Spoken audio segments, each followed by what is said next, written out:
The never-ending hunt for Hendrix songs that aren't blocked. I found two. Let's go. Hi guys. Welcome to Lee Reacts. Hope everyone's having a good day. I know I am. I got something good for y'all today. We're listening to tracks from Hendrix in the West. I believe these are two tracks that were on the re-release, though. It's not the original 1971 release. It's two songs that were live in San Francisco, I believe. Oh no, San Diego Sports Arena, May 25th, 1969. So this is the Jimi Hendrix Experience. We're doing the tracks Fire, which we have covered before. I've done the studio track, and then the track I Don't Live Today, which is kind of a longer one. It's about 7 minutes long. I have not heard that one yet, so that's the new one for me. We've covered a lot of Hendrix on here. If this is your first time watching, I'll link the playlist up there, obviously, if you guys want to go watch all the other videos I've done. He's one of my favorites, easily. He's... I'm not gonna lie, he's definitely affected my life in positive ways. It's kind of hard to explain it, but every time I listen to him, it just makes me want to be better, bro. I don't know why. So don't forget to leave a like, a comment, subscribe, all that stuff. All the engagement really helps. All right, Fire, Jimi Hendrix Experience. 3, 2, 1, go. All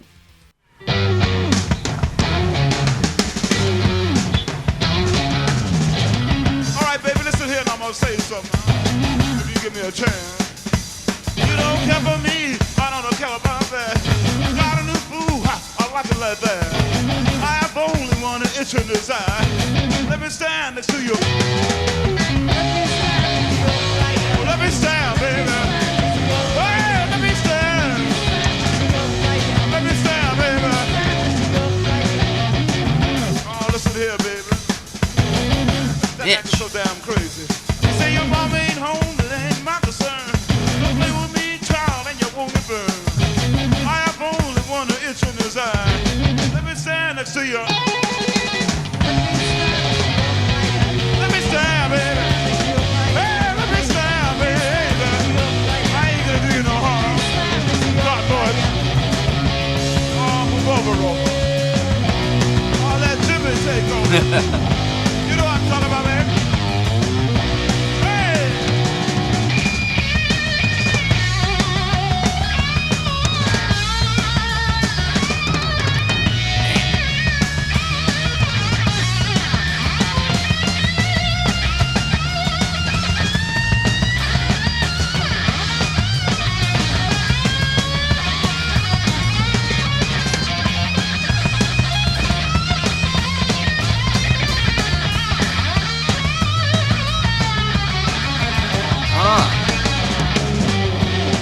That is filthy, bro.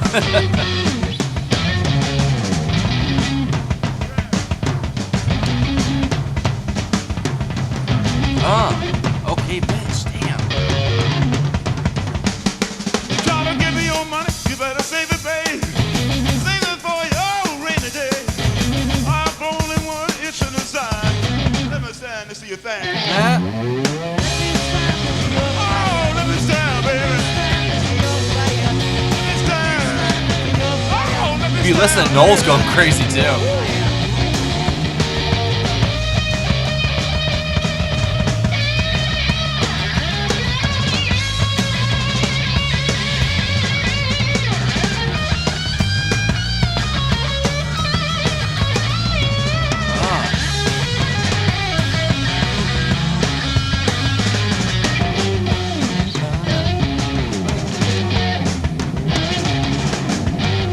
This song is definitely what its name is. Fire.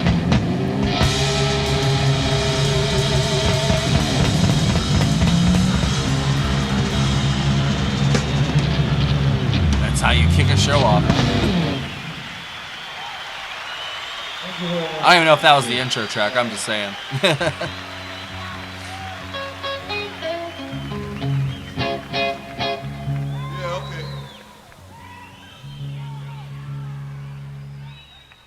I'll tell you what, yeah, we're gonna get into all that. Don't worry, man. Don't worry, you don't have no program.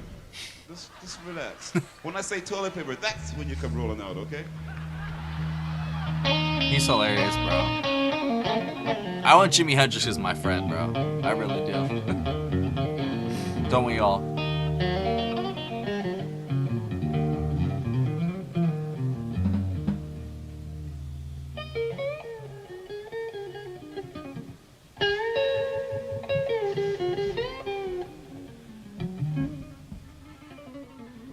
song dedicated to American Indian and you people and ourselves called I Don't Live Today. Maybe tomorrow, I can't say. They went right into it. Made it. There we go.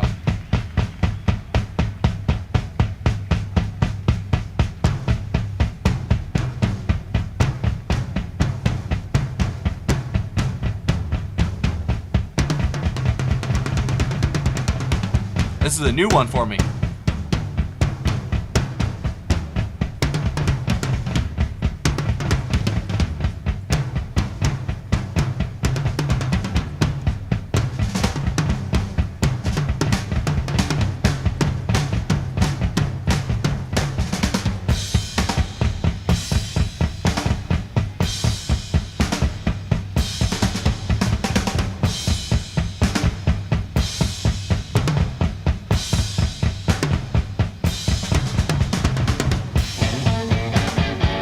Wow.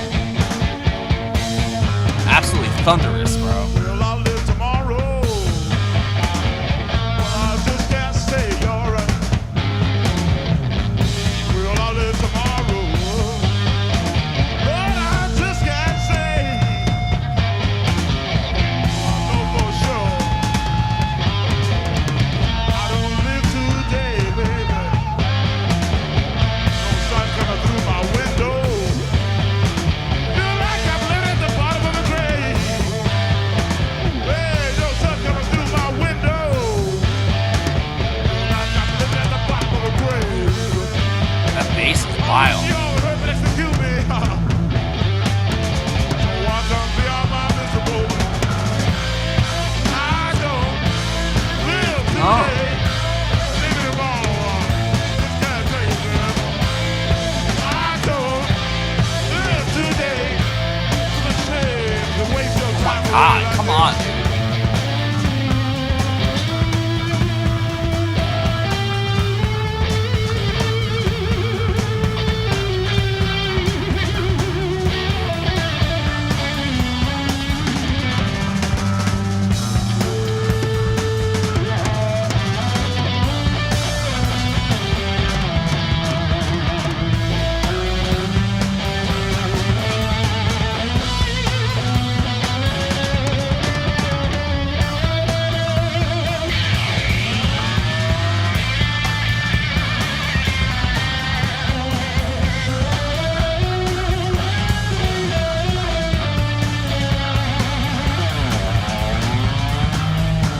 Wow.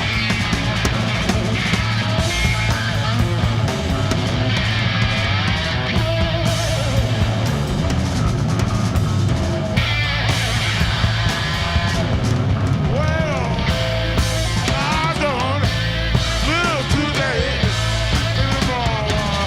Just can't tell you anything. Well, I don't live today. It's a shame. Waste your time away like this. Existing, nothing but existing.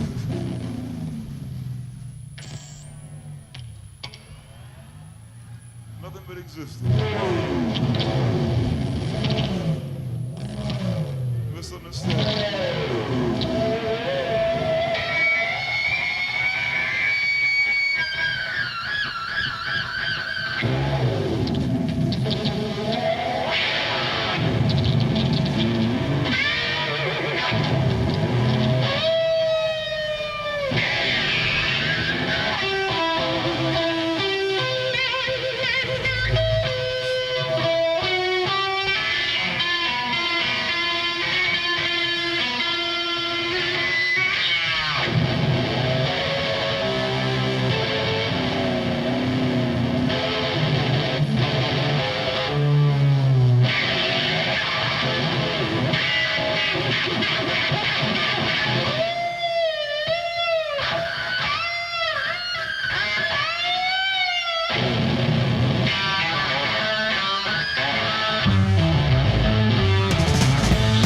He just told a whole story with his guitar.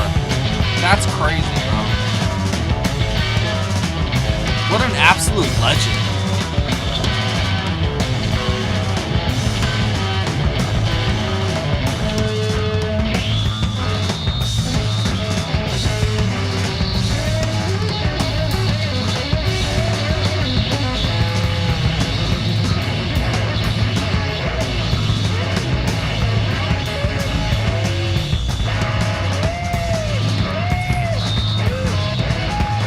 Mitch are holding it down, bro.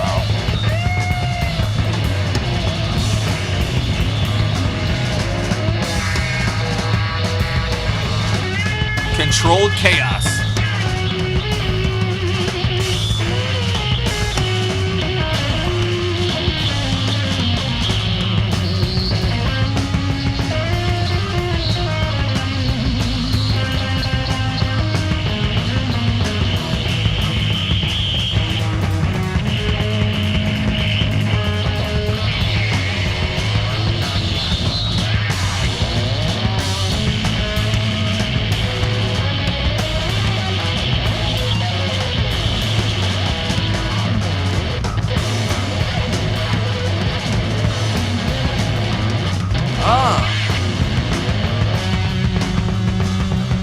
This is utter insanity, bro.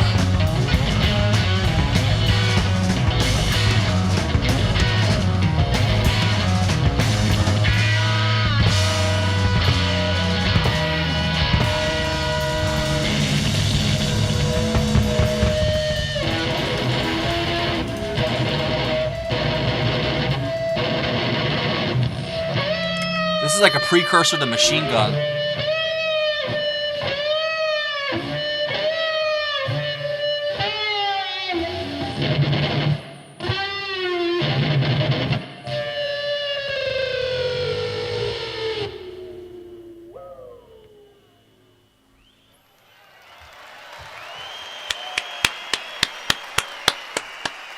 That was fucking nuts. Wow. I don't know how he keeps surprising me, bro. Dedicate this one to the plainclothes policeman and other goofballs. A thing called I wish.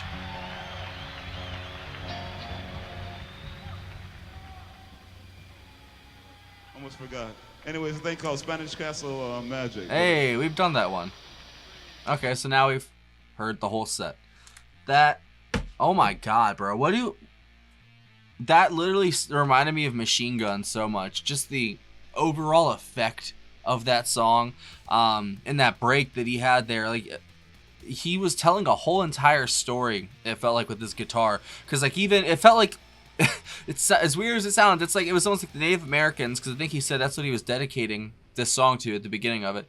It was almost like they were there, and then there's this bunch of stuff happening, and then, like, the Star Spangled Banner comes in, and, like, then all this chaos and, like, war ensues, and then it's, like, this weird, strange kind of, like, calm at point, right? It's so, I don't know, like, he just made this whole story, just now one little section of, I don't know, just chaos, and then it expanded out afterwards into just, like I said, it went into, like, this utter kind of controlled chaos insanity sort of, you know, what he does.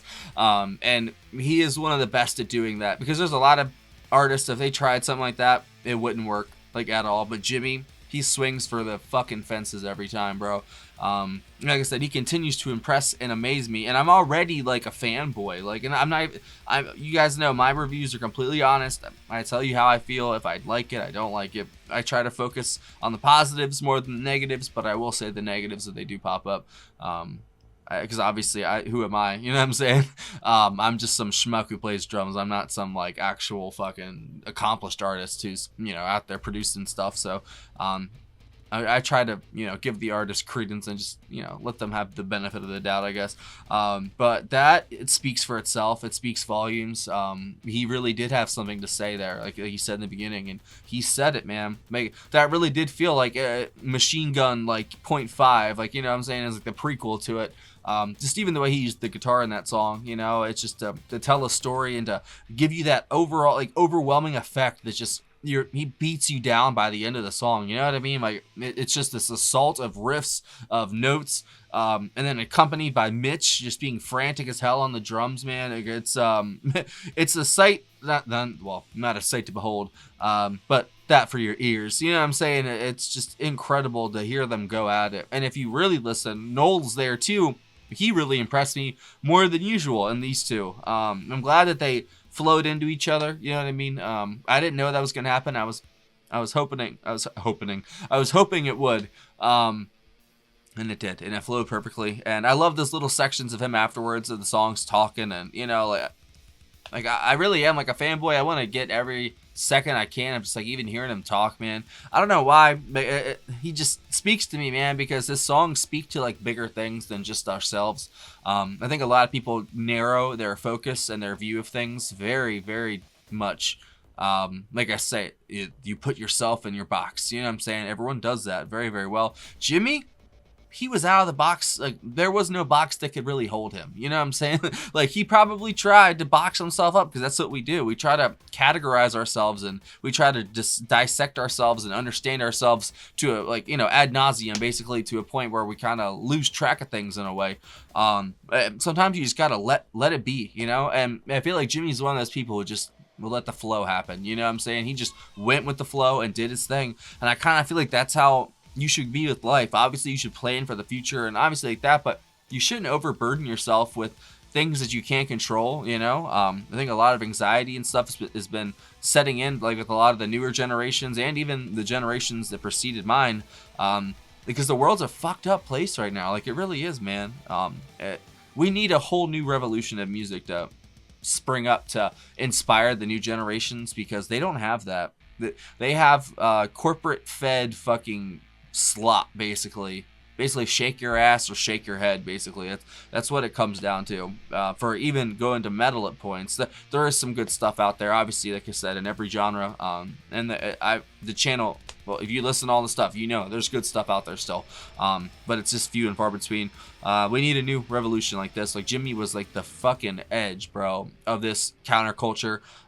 He kind of spoke for a whole generation in a way, you know, like he burned so bright for the time that he was there that he'll be forever remembered, you know. He's a true visionary and trailblazer, but at the same time, he was just Jimmy, you know what I'm saying? He was just a fucking spaced out, you know what I'm saying? And I say that with love because I'm spaced out too, you know what I'm saying? He's just he's in the clouds, bro. That's why his music and his insights are so valid and so interesting. It's because he's watching us from up there, man. Just like kind of how I say I live on an island and I watch everybody from my nice little beach. Jimmy was up in the clouds watching everybody, and that's why his music speaks to so many people because he could see us from an angle that most of us can't, you know. And his music reflects that. And he always spoke to bigger issues, like I said, than himself. He spoke to the macro more than the micro, and I think that's an attribute that's very commendable. Just like the stuff like John Lennon. He did a lot of personal songs too, but he did do a lot of songs that were very, you know, I don't know, expansive and, like I said, on the bigger scale compared to just like a personal issue or something. And that's what I don't know if I Don't Live Today. I don't know exactly what the meaning of it is. You know what I'm saying? I couldn't really entail it. I don't know if the live performance is the same as the studio, if there is a studio. I've never heard it, to be honest, but that just blew me away. But also Fire too. The solo in Fire, you know, two basically like half solos. They were excellent. I think Noel and Mitch both shined very brightly in Fire too. That riff is just iconic as hell. You know, I've heard it twice now. Basically, I mean, I've listened to Fire a bunch of times outside of the channel, but on the channel, actually sitting down and listening to it. I actually like the studio track more. I'm not gonna lie. Like that live version was great, but the studio track of Fire is just mwah. Even the backing vocals I think were better in the studio track, but that solo was a ripper, I'm not gonna lie. But the showstopper was I Don't Live Today. That one really spoke to me, bro. I'm not gonna lie. Like I said, it would probably boil down to that solo he did. That was very Machine Gun-esque. And like I said, Mitch, such a great drummer, bro. Like he really does. I don't know. Him and Noel, like I always notice him and Mitch, him and Jimmy together more. But I noticed Noel and Mitch way more in this one, working together and just completely holding it down for Jimmy so he can be in the clouds and do his thing. They're down in the earth. They're down in the dirt getting that rhythm and that groove like intense, man. And like I said, it's frantic drumming. That jazz background, it just comes in handy with keeping up with Jimmy because you have to think outside the box to keep up with that dude, bro. Because he is not one of us. He really wasn't, man. That's why so I love him, man. I really do. So if you guys have any recommendations or some live stuff or anything like that, or some studio tracks I haven't done yet, definitely leave it down below. I would really appreciate it. And what did you think of that? I really want to know what you guys thought if you've never heard that, because like I said, that was on the re-release. That wasn't on the original Hendrix on the West, so I'm guessing not many folks have heard that. And if that was your first time hearing it, let me know what you thought, because I expect good comments from this one, because that was fucking nuts. My favorite part definitely being that solo and that song. So thank you for watching, guys. I will see you next week if you're only here for the Hendrix stuff, and if you're here for the next one, I'll see you in the next one. See ya.